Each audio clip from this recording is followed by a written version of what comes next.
अस्सलाम वालेकुम। शाराय दस्तूर से मैं हूं अब्दुल करीम सिद्दीकी और आप हैं AQS के साथ। आज मेरे साथ हैं सिर्फ हमाद गजनवी साहब। बजाज मसूद साहब अपनी किसी मसरूफियत के बायस अवेलेबल नहीं है, तो हमने कहा कि हमाद साहब से ही आज एक तरफा ट्रैफिक चलाई है। तो हमाद साहब, हमेशा आप जो हैं वो शेर पढ़ते हैं। आज मैं भी जिसारत करने लगा हूं। ये जो 7 नंबर की सियासत हो रही है, इसके हवाले से PDM वाले यही पढ़ रहे होंगे कि हैरान हो दिल को रोऊं कि पीटूं जिगर को मैं, मखदूर हो तो साथ रखूं नौहा घर को मैं, छोड़ा ना रश्क ने कि तेरे घर का नाम लूं, छोड़ा ना रश्क ने कि तेरे घर का नाम लूं, हर एक से पूछता हूं कि किधर को जाऊं, हर एक से पूछता हूँ कि जाऊं किधर को मैं। हर एक से पूछता हूं कि जाऊं किधर को मैं। तसी का शुक्रिया। तो ये 7 नंबर की सियासत है, क्या समझ आया आपको? अम, बहुत ही। अब ये अब ये 7 नंबर की मैं क्यों कह रहा हूं, वो अब पहले सा सात सात वोट रिजेक्ट हुए, यूसुफ रजा जी जी गिलानी जी। जीत गए, और और 7 उसके बाद रिजेक्ट 7 हुए, वोट ज्यादा साबित पड़ गए। सिंधियानी गिर गए। हम्म। बिल्कुल सही है। 7 नंबर तो खैर ये हिंसा ही, वो तखलीक का हिंसा, ये इस पे तो अलहदा प्रोग्राम करना चाहिए कि सबा मुअल्लका से लेकर और असहाब कहफ तक और तमाम तखलीक से लेकर कार्डिनल सिंस तक, 7 कार्डिनल सिंस तक, ये एक लंबी अलहदा दास्तान है। सबसे बड़ा नंबर है ये तखलीक का। हाँ। अच्छा जी, इस इलेक्शन का मरकजी नुक्ता ये था, एक इसकी बात थी, एक यहाँ पर चेयरमैन सेनेट आने से इस निजाम को कोई उसको सदमा नहीं पहुंचता, ना ही कानून साजी में कोई मदद होती है, ना उसके खिलाफ जाती है बात। उसके तब बहुत से हल मौजूद हैं, जैसे जॉइंट हम्म। सेशन है और पहले भी देखा, और ऑर्डिनेंसेस भी हैं। वो कुछ ऐसी बात नहीं है। और किसी ने कह दिया वो कुछ देर के लिए सदर बन जाएंगे, जो चेयरमैन सेनेट होता है, इसलिए भी ये सीट हाँ। यूसुफ को नहीं जानी चाहिए। ये भी एक सादा बात है, इसमें कुछ नहीं। असल बात ये थी, इस इलेक्शन का मरकजी नुक्ता क्या था?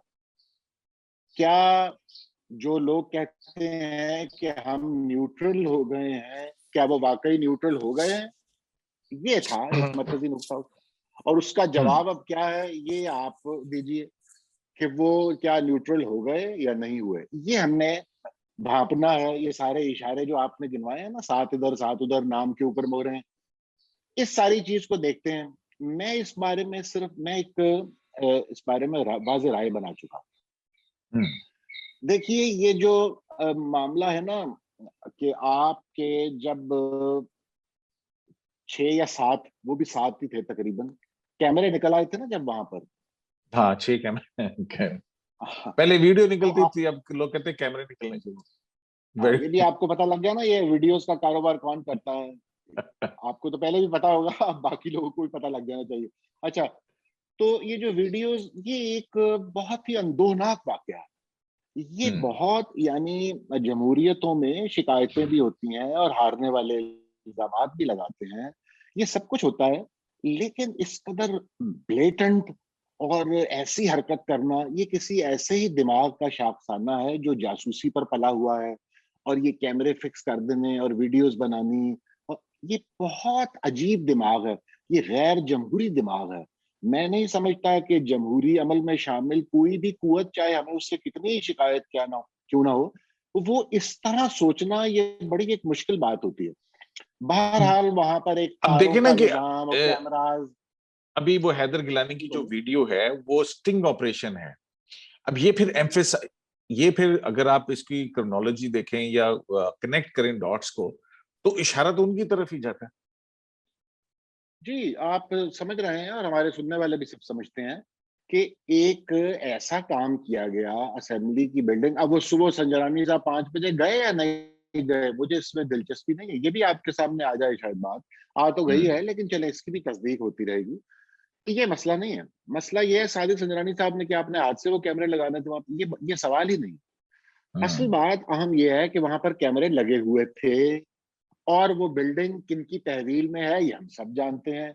एक रात पहले वहां एक रिटायर्ड मेजर साहब वजाहत साहब चकवाल से, जिनका ताल्लुक है, उनको आप सिक्योरिटी का इंचार्ज बना रहे हैं, सार्जेंट एट आर्म्स।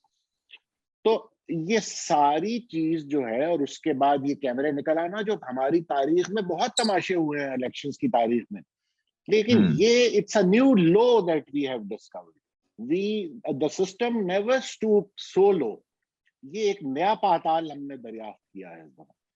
और उसके बाद अब आगे आ जाइए, अगला इशारा क्या है कि 7 वोट ऐसी जगह पर लगाए जा रहे हैं जिनसे बहरहाल एक इबहम पैदा होने की तवक्को है, और यही बस इतनी ही ढील है वहां पर। ये अब आप हाइंडसाइट में देखिए तो आपको समझ आती है कि वही नंबर कभी यहाँ मोहर लगाता है और फिर अगली दफा सीधा ही वोट डाल देता है वो आफरीदी साहब को। तो जरूर डालें, सब कुछ हो सिस्टम, लेकिन हमें हमारा सवाल वही था। इलेक्शन हम ये देख रहे थे कि क्या इलेक्शन में गैर सियासी मदाखलत तो नहीं हो रही। गैर सियासी मदाखलत, इमरान खान साहब तो सीधा कहते हैं ना कि नोट लग गए, हम कहते हैं नोट नहीं, इसमें तरगीब भी है, तहरीज भी है, धौंस भी है, धमकी भी है, नैब भी है, वीडियोस भी हैं, बच्चों की वीडियोस भी हैं, ये सब कुछ होता है। तो लिहाजा वो वोट किस तरह शिफ्ट हुए, क्योंकि अगर कोई ये कह देना आपको कि सिद्दीकी साहब वो पीटीआई ने कुछ पॉलिटिकल अरेंजमेंट किया था, तो ये बात आप नहीं मानेंगे, क्योंकि पीटीआई की ये बहुत सी खूबियां हैं उनमें, लेकिन ये उनकी सलाहियत रही है। वो मजमुई तौर पर एक बेलचक टोला है, और उनसे उनका लोगों से कन्विंस करना और ये उनका हुनर नहीं है। और बहुत से हुनर है उनमें, लेकिन इस काम के लिए वो मौजू लोग नहीं है, ना ही उन्होंने ये किया है। वो एक वोट भी दाएं बाएं करना उनके लिए बहुत दुश्वार है। ये जो लोग इस काम के माहिर हैं इन उमूर के, उन्होंने ही अंजाम दिया था। अब आप इस बारे में अपनी राय भी दीजिए ताकि जरा दो तरफा गुफ्तगू रहे। नहीं, बात बिल्कुल ठीक है। अब इसमें जो है, मैं तो देखें, सवाल उठ रहे हैं, ये जो कुछ भी होता है ये माजी में भी होता रहा।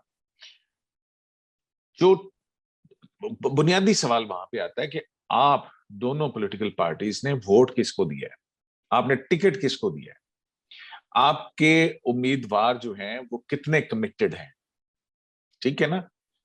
अब वो मोहर लगाई या नहीं लगाई वो एक सेकेंडरी इशू है, लेकिन बुनियादी इशू ये है कि जब आप टिकट्स की तकसीम करते हैं किस अपनी पार्टी उसके ऊपर, तो फिर उसका निजाम क्या है, उसमें क्या क्राइटेरिया देखा जाता है। अब तो देखे ना कि पीटीआई का नजर आता है जिस तरह से उन्होंने टिकट्स तकसीम की हैं, उनका एक टिल्ट नजर आता है, उस टिल्ट के साथ जो है वो काफी अमीर और अमीर उमरा टाइप के लोग जो हैं, बहुत मालदार उनके टिकट होल्डर्स हैं। तो यहाँ पे पॉलिटिकल पार्टीज ने देखना है कि उन्होंने किन को वोट दिए थे, वो क्या है। और मैं ये कहता हूं कि इसको ऑपोजिशन को ये इसको करने के बाद ऑपोजिशन को चाहिए अपनी सफों से उन लोगों को निकाले। ये बड़ा ही एक गोल्डन चांस है, इलेक्शन दोबारा हो जाएगा, सीटें खाली होंगी तो इलेक्शन दोबारा होगा, लेकिन इनको जरूर जो है वो होना चाहिए। आपकी बात से इख्तलाफ की गुंजाइश नहीं है। ये जो टिकट सिर्फ तकसीम की जाती हैं, तो ये जो अब्दुल कादिर नुमा लोग आ जाते हैं या दूसरे भी, फेहरिस्त है क्या उनका नाम गिनवाया जाए, तो ये पार्टी के सपोर्टर्स को, बल्कि उनके लीडर्स को, हर काडर के लीडर्स को ये सवाल करना चाहिए कि ये कौन लोग हैं और ये कहाँ से आए हैं, इनकी क्या खिदमात हैं, इनका क्या ताल्लुक है। ये आपकी बात 100% दुरुस्त है, लेकिन मामला जरा अब इससे एक कदम आगे जाइए। ये जो फारूक लगारी से ज्यादा तो बेनजीर भुट्टो साहिबा का किसी का ताल्लुक नहीं था। कि लोग जब उनके ऊपर खास तरह के दबाव आते हैं और खास तरह से उनका घेराव किया जाता है, और फिर वही वीडियोज, आपको याद है पहली तो हमने वीडियो का मामला फारूक लगारी साहब के जमाने में सुना था ना, उनके बच्चों के हवाले से।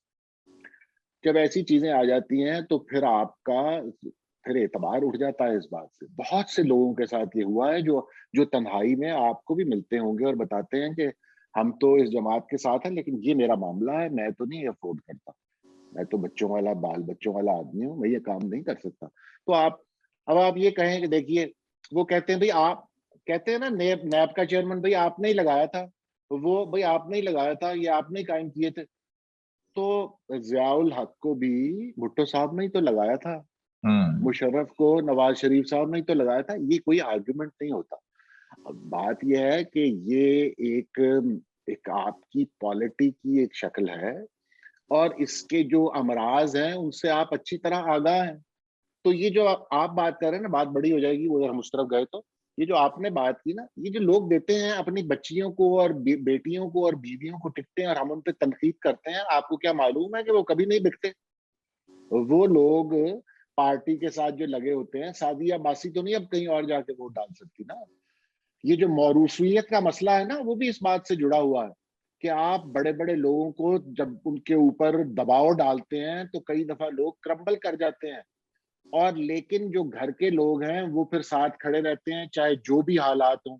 ये भी एक बीमारी की वजह है, जो मौरूसियत का मसला है ना, उसमें एक ये भी दखल है। लेकिन बहरहाल आपने जो बात तो शुरू की थी कि हाँ, टिकट्स देते हुए बहुत ज्यादा गौर फिक्र की जरूरत होती है, ऐसे ये जो उमरा से फंड्स लेकर टिकटें दे दी जाती हैं, ये 3 अब ठेकेदारों को टिकटें दी है ना पीटीआई ने, तो उस पर सवाल हाँ, किसी ने किया बिल्कुल। नहीं किया? फिर हम्म। इसी तरह जब वोट पलट जाते हैं, और दूसरी तरफ जैसे नेशनल असेंबली में भी आपने कहा ऑपोजिशन को देखने की जरूरत है, ऑपोजिशन को नहीं, हुकूमत को भी, यानी दूसरे लफ्जों में ये सियासी निजाम जो है किस तरह हाईजैक किया जाता है, ये सब सियासी कुव्वतों को मिलकर सोचने की जरूरत है। हम्म। जी। अच्छा, अब आ जाते हैं हम दूसरी तरफ। ये अब ये पीडीएम का जो लॉन्ग मार्च की कॉल है, देखिए हम बुनियादी तौर पे इख्तलाफ भी नजर आ रहा है। तो वो तलाल चौधरी ने ट्वीट की, बिलावल भुट्टो ने उसका जवाब दिया, और फिर उसके बाद ये सारी सूरत एक तनाव सी सूरत। ऑल्दो कि ये नंबर है, ये किसी भी वक्त अगर सियासत में आगे चल के किस तरह इस्तेमाल हो सकता है, वो भी एक और बात है। लेकिन अब जो है ये पीडीएम की पॉलिटिक्स में किसका बयानिया जीता है? मौलाना फजलुर रहमान का, आसिफ जरदारी का, नवाज शरीफ का? अच्छा देखिए, ये जो वैसे तो ट्वीट पे फिक्राबाजी के शौक में लोग कुछ भी लिख देते हैं, और तलाल ने भी एक फिक्रा लिख दिया, फिक्राबाजी है ना, कि भाई आप हम्म। न्यूट्रल का मजा ले लीजिए जरा। तो लेकिन इसका एक संजीदा पहलू भी है। नवाज शरीफ की जो पॉलिटिक्स हो रही है, अभी 2 दिन पहले जो उनका खिताब था आखिरी उन्होंने किया हम्म। अपनी पार्टी के अंदर, अपनी उसी ऑर्गेनाइजेशन के अंदर, तो उसमें भी उन्होंने ये बात कही थी। उनका एक बयानिया है जो चल रहा है, उनको अब ये खुली बात है, सबको मालूम है कि उनको पीपल्स पार्टी लेकर आई असेंबलियों के अंदर, यानी पार्लियामेंट इदारों के अंदर रहते हैं और यहाँ से अपना रास्ता निकालते हैं। तो वो उसका वक्त दिया गया, उसके नतीजे में ये कल का इलेक्शन जो है, ये नवाज शरीफ की दाल है, यानी सपोर्ट कर रहा है नवाज शरीफ के आर्गुमेंट को। नवाज शरीफ कह रहा था इस सिस्टम से आप कुछ नहीं निकाल सकते, ये लॉलीपॉप्स का सिस्टम है, आपको एक कदम आगे और 2 कदम पीछे ले जाएगा। तो इस तरह आप, हमने ये करके देख लिया है बहुत, ये मत कीजिए, आप वक्त का ज़या करेंगे।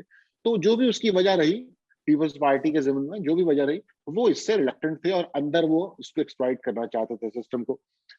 बहरहाल ये बात तो दुरुस्त है, जो अगर आप महज़ब ज़बान में करेंगे तो तलाल चौधरी की बात तो दुरुस्त है।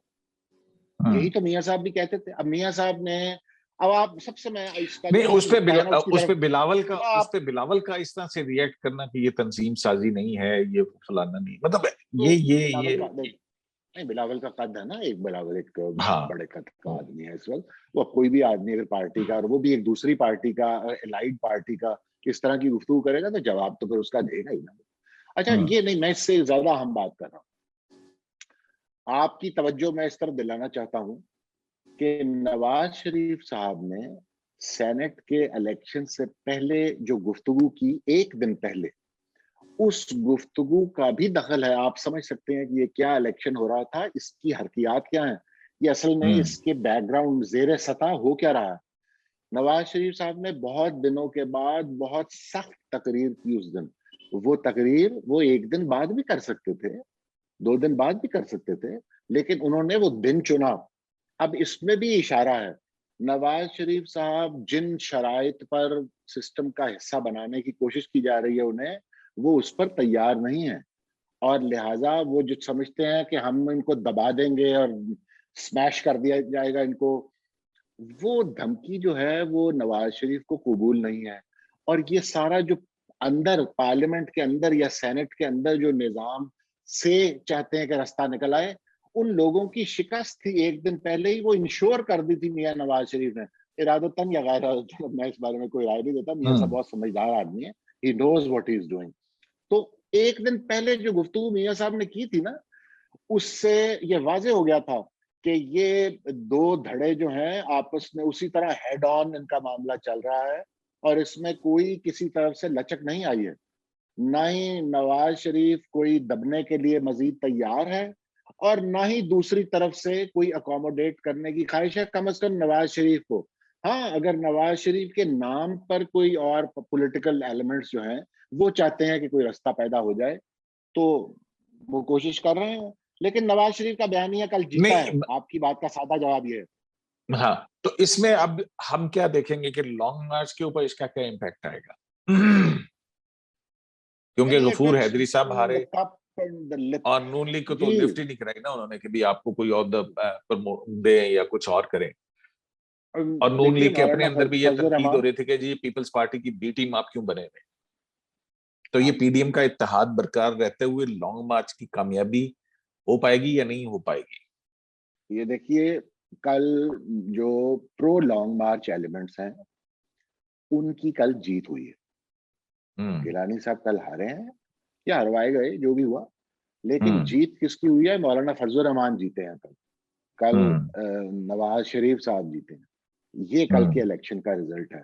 तो उसके यकीनन असरात असेंबलियों से बाहर जो कोशिश हो रही है उसके हक में मुस्बत पड़ेंगे, और वो नुक्ता नजर मजबूत होगा।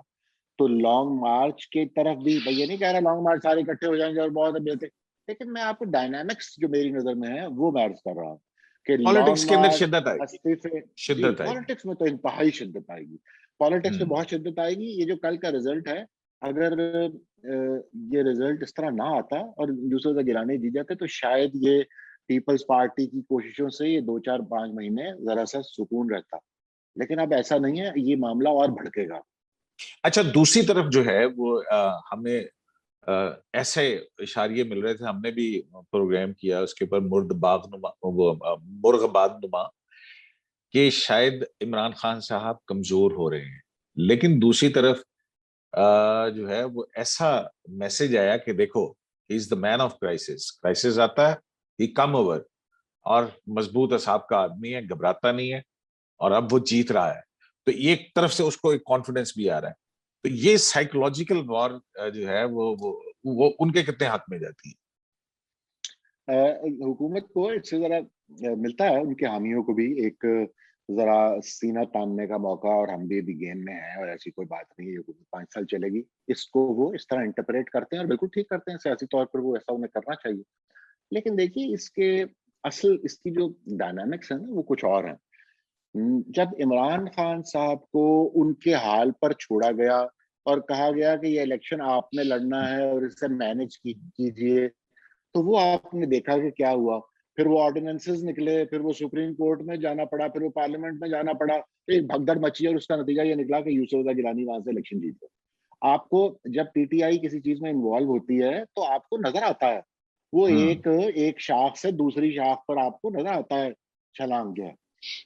ये मामला कुछ और था। ये तो एक बड़कबाजी सी कर रहे थे वो शिबली फराज साहब, और वो कुछ असल में यहाँ पर जो काम था वो कुछ और हो रहा था। तो ये भी हमने बहुत बार देख रखा है, इसलिए हम इसको भी, हम सायों को पहचान लेते हैं। तो ये इसमें पीटीआई का, हाँ, अब आप दूसरी नजर से देखिए जो आपने बात की कि हुआ ये है पहली दफा कि एस्टेब्लिशमेंट ने जो ऑप्शंस हैं उनको खत्म कर दिया। गलियां हो गई सूजियां, और मिर्जा यार वहां पर फिर रहे हैं। अब जब मुल्क का ये हाल हुआ कि महंगाई बेकाबू हो गई और गवर्नेंस जो है उसके नाम पर हमारे सामने महमूद खान और बोजदार को रख दिया गया, और एक तमाशा खड़ा हो गया। और फिर एक साल उसके ऊपर अब गुजर गुजर तो 2.5 साल गए, लेकिन हम्म। ये 1 1.5 साल से तो बड़ी शिद्दत है कि यार ये मामला नहीं चल रहा, ये नहीं चलेगा, ये गड़बड़ हो रही है। तो इस सारी चीज के बाद अब यहाँ खड़े हैं कि ये भी मालूम नहीं है कि रिप्लेसमेंट क्या है, अब करना क्या है। जो खेल है ओवरऑल उसमें, ये सही बात है जो हमारे कोई दोस्तों ने की कि जब तक रिप्लेसमेंट का बंदोबस्त नहीं होता तब तक इमरान खान साहब वजीर आजम रहेंगे। अब ये भी एक लंबी बात है कि इस उनके गुजरे का पास क्या कोई मतलब। ऑप्शन नहीं है। हाँ, ठीक हो गया, बिल्कुल। अहमद साहब बहुत शुक्रिया। और जाहिर है कि इसके जो मुख्तलिफ पहलू हैं इनके ऊपर गुफ्तगू करते रहेंगे, फैक्ट्स हमारे सामने नए से नए आते रहेंगे। और मेरा नहीं ख्याल है कि यूसुफ रजा गिलानी साहब जो है उनको जाके अदालत का दरवाजा खटखटाना चाहिए। मेरा ख्याल है कि सियासी मामलात सियासी मैदान ही में बर्दाश्त करने चाहिए। कोई बात नहीं, हो गया, कोई बात नहीं, लेट्स वेट और फिर आगे चला जाए। शराय दस्तूर से अब्दुल करीम सिद्दीकी को एक ही लाइफ से इजाजत दीजिए।